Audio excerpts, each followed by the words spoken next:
Welcome to Codifix, where you learn and enhance your programming experience. In this video, we have shared how syntax error, invalid syntax. A syntax error occurs when Python encounters code that violates its syntax rules. Here is an example of syntax error, invalid syntax. When you run this code, you will get this type of error.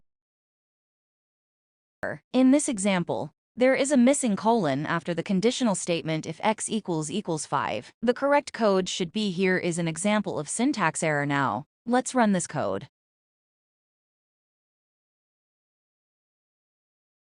Without the colon, Python raises a syntax error because it expects a block of code to follow the conditional statement. Hopefully this video helps you to sort out the issue you are facing. If you still face problem or need further help, just write in comments. I will reply you as soon as possible. Before you go, if you like this video, you can subscribe for this channel for future videos, which can help and assist you further.